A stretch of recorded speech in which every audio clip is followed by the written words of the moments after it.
શિક્ષકગણ અને મારા વાલા ભાઈ હતા. આજે અમારો વિદાય સમારંભનો કાર્યક્રમ રાખવાનો છે અને એમાં મને ભરત સાહેબે કીધું હતું કે જીજ્ઞાબેન તમારે અનુભવ બોલવાનો છે. હું કંઈ ના કે આ કહું પહેલા જ મારું નામ લખી નાખ્યું હતું. તેથી હવે મારા અનુભવ કહું છું.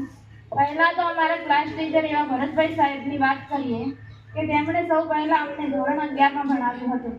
એમાં અમને અંગ્રેજી વિષય અને ગ્રામર એટલે શું એ તો ખબર જ ન હતી. પછી ખબર પડી કે અંગ્રેજી વ્યાકરણને ગ્રામર કહેવાય. સૌ પ્રથમ ગ્રામર તેમણે શીખવાડ્યું હતું. રોજ સવારમાં આવે અને ગ્રામર ચાલુ કર્યું અને એ પણ આગળ જેટલું ચલાવ્યું હોય તેટલું રિવિઝન કરતા. એટલે જ તો મનમાં લાગતું કે હવે જો સાહેબ વધારે રિવિઝન કરાશે તો રાતે ઊંઘમાં પણ સપના ગ્રામરના જ આવશે. ધોરણ 12માં તેઓ અમારા ક્લાસ ટીચર હતા. એટલે સવારમાં તેમનો ક્લાસ આવે અને ભૂગોળ કે હિન્દી વિષય ભણાવતા હોય અને તેમનાથી કોઈ શબ્દનો વાંચવામાં જો ભૂલ થઈ જાય કે ભણાવવામાં કોઈ એવી વાત આવી જાય તો અમને હસવું આવતું. અને એમાં જો સાહેબ ભાળી જાય તો પછી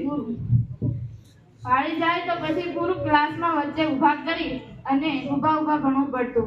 પણ દયા પણ જલ્દી આવી જતી ને બેસાડી દેતા.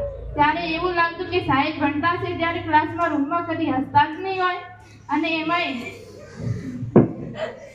અને એમાં કહેવાય છે ને કે લાંબુ જીવન જીવવા માટે હસતા રહો, તો સાહેબ કેમ નહીં હસવા દેતા હોય? એ પણ મજા આવતી હતી.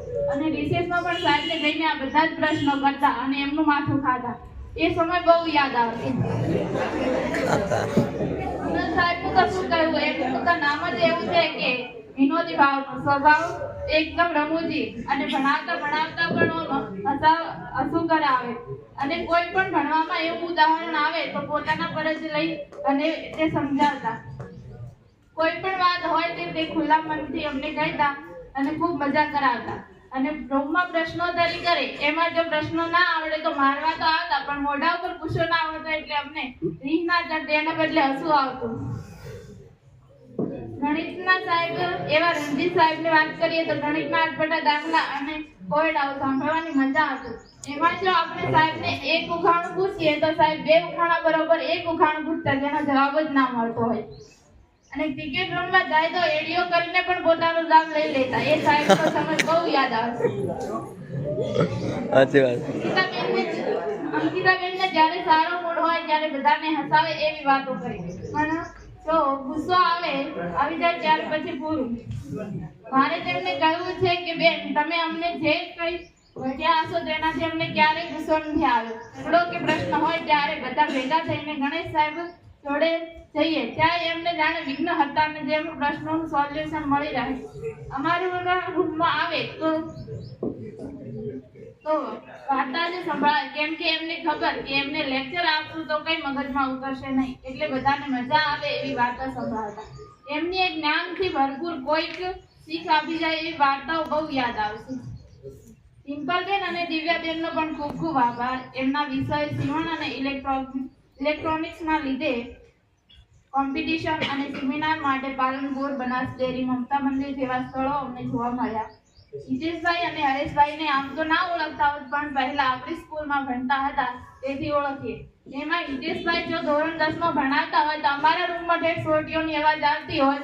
એ કંઈક ખૂબ યાદગાર એવો પ્રવાસ બધાને ભેગા મળીને બહારની દુનિયા જોવા અને જાણવા ગયા હતા. એમાં બધા શિક્ષકો પણ મિત્રો બની ગયા અને ખૂબ સારો પ્રવાસ કર્યો તે ક્યારેય નહીં ભૂલાય. એમાં સાહેબોના કેટલાક નામ પણ પાડ્યા હતા જે કહેવાય તો નહીં. આવા મારા ગુરુજીઓ અને ક્યારે ના ભૂલાય તેવા विद्यार्थियों खूब खूब आभार। गुस्सा होने पर मार भी देते, गुस्सा होने पर मार भी देते, फिर हमें प्यार से समझा भी देते, और खून का रिश्ता तो नहीं है हमारा पर हमारे लिए जान भी देते। और एक माँ बाप के अलावा बस गुरु ही तो होते हैं जो हमारे लिए सब कुछ करते हैं और हमें हमारी मंजिल तक पहुँचा देते हैं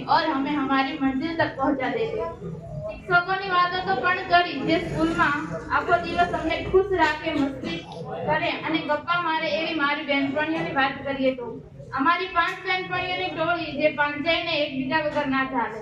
પણ હવે તો એમ લાગે છે કે ઘરે શું કરશું, બેઠા બેઠા આવી ગપ્પા મારવા વાળી બહેનપણીઓ ક્યાંથી લાવશું? એકબીજાની વાતો ઊંધી લઈને વિતાડશું કોને? એવું લાગે છે કે હજી આગળ આ શાળામાં જ કોલેજ હોત તો સારું હતું, અમને અલગ તો ના થત। આવી મારી પાકી બેનપણીઓ માટે એક શાયરી તો કહેવી જ પડે, તો આ એમના માટે છે, સાંભળી લેજો, પછી ક્યારે મળીશું કોને ખબર। आज जिंदा है कल गुजर जाएंगे, कि आज जिंदा है कल गुजर जाएंगे, कौन जानता है कब बिछड़ जाएंगे। नाराज ना होना हमारी शरारतों से, नाराज ना होना हमारी शरारतों से, ये दोस्त ये वो पल है जो कल बहुत याद आएंगे, कि ये दोस्त ये वो पल है जो कल बहुत याद आएंगे। અને એમાંય મારી પાકી બેનપણી એવી નિશાબેન માટે એક શાયરી કહેવા માંગુ તો, चाय में शक्कर ना हो तो जीने, चाय में शक्कर ना हो तो पीने का क्या मजा, और लाइफ में तेरे जैसा दोस्त ना हो तो जीने का क्या मजा। અને અંતમાં મારી વાણીને વિરામ આપતા પહેલા એક પંક્તિ કહેવા માંગુ છું કે जीवन की राह पर आगे बढ़ते जाएंगे, जीवन की राह पर आगे बढ़ते जाएंगे, कहीं भी हो हम पर आपको ना भूल पाएंगे, कहीं भी हो पर आपको ना भूल पाएंगे। याद आएंगे वो सारे पल जो आपके साथ बिताए हैं, याद आएंगे वो सारे पल जो आपके साथ बिताए हैं, कभी पढ़ाई के लिए तो कभी मस्ती के लिए डांट खाई है। आपका आशीर्वाद लेकर हम यहाँ से जाएंगे, चाहे कहीं भी हो हम पर आपको ना भूल पाएंगे। जा तो रहे हैं आज विदाई होकर, जा तो रहे हैं आज विदाई होकर, हमारे जैसे आएंगे बहुत पर उनमें हम नहीं होंगे, कि हमारे जैसे आएंगे बहुत पर उनमें हम नहीं होंगे। અને અંતમાં બધાને મારે કહેવું છે, અને એમાં અંકિતાબેનને તો ખાસ કે જો મારાથી કોઈ વધારે બોલાઈ ગયું હોય તો માફ કરજો।